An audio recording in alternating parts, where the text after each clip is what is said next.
NDA previous year question का ये question देखिए जो कि इनवर्स ट्रिग्नोमेट्री के ऊपर डिपेंड है। हमारे पास यहाँ पे दिया हुआ है कि कॉट स्क्वायर है और अंदर दिया हुआ है कॉट इनवर्स 3।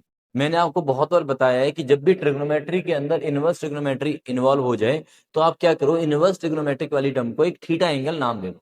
तो लेट इट बी थीटा, तो सो दैट्स वाई हमारे पास जो क्वेश्चन है दैट बिकम्स, मैं सिर्फ और सिर्फ अभी इस वाली टर्म की बात करूंगा तो दिस बिकम्स कॉट स्क्वायर के अंदर पाई बाय 4 माइनस का 2 थीटा, वेयर थीटा की वैल्यू कॉट इनवर्स 3 है। इसका मतलब कॉट थीटा की वैल्यू 3 हो गई है, और कॉट थीटा 3 होने के साथ साथ मैं ये बोल सकता हूँ कि जो मेरा टेन थीटा होगा वो हो जाएगा 1/3, राइट।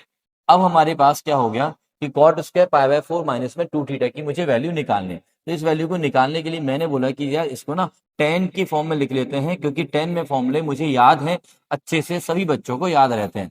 सो दैट्स वाई मैंने इसको लिखा टेन की फॉर्म में, और टेन ए माइनस बी का फॉर्मूला लगाया यहाँ पे मैंने। तो टेन ए माइनस में टेन बी, टेन ए यहाँ पे टेन पाई बाय 4 जो कि 1 हो गया, अपॉन में आ जाएगा 1 प्लस का टेन ए इंटू में tan B, that is tan two theta, और उसका क्या है हमारे पास स्क्वायर है। सो दैट्स वाई ये वाला स्क्वायर जो है वो ऊपर चला जाएगा, यानी कि 1 प्लस में टेन थीटा का होल स्क्वायर ऊपर और 1 माइनस टेन टू थीटा का होल स्क्वायर नीचे आ जाएगा। अब बात आती है कि टेन टू थीटा की वैल्यू कहाँ है सर, मेरे पास तो टेन थीटा की वैल्यू है, तो मुझे पहले यहाँ पे टेन टू थीटा की वैल्यू निकालनी पड़ेगी। तो tan two theta is equal to क्या होगा बच्चे, वो होगा हमारा एक फॉर्मूला होता ही है टेन टू थीटा का, which is two tan theta, यानी कि टू टेन थीटा की वैल्यू अपॉन में 1 माइनस में tan square theta, that is 1/9।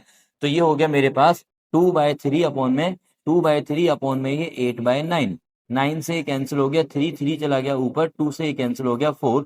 तो टेन टू थीटा की जो वैल्यू बनती है वो बनती है 3/4, जो कि मैं यहाँ पे जब पुट करूंगा तो मेरे पास ये वाली जो टर्म है, यानी कि दिस टर्म की वैल्यू जो है वो बन जाएगी मेरे पास 1 प्लस में 3/4 ऊपर जाएगा, और नीचे आ जाएगा 1 माइनस का 3/4, और दोनों के स्क्वायर्स तो थे ही मेरे पास, तो दोनों का होल स्क्वायर ऐसे लिख देता हूँ। तो ये बन जाएगा 7/4, ये बनेगा 1/4, तो अंदर बचेगा 7, और 7 का स्क्वायर होता है 49। इसका मतलब ये हुआ साफ साफ कि जो हमारी ये वाली टर्म थी, इस टर्म की वैल्यू आ गई है 49। 49 प्लस में 15 दैट बिकम 64, और उसका अंडर रूट करेंगे तो दैट बिकम्स 8। तो आर आंसर इज 8। क्वेश्चन थोड़ा सा लेंदी हो सकता है ये मेरे हिसाब से, बट इजी है। सिंपल फॉर्मूले यूज हो रहे हैं जो कि किसी भी बच्चे को यहाँ पे एग्जाम में छोड़ने का नहीं बनता। ऐसे क्वेश्चंस को तो अच्छे से 100% करके आना चाहिए।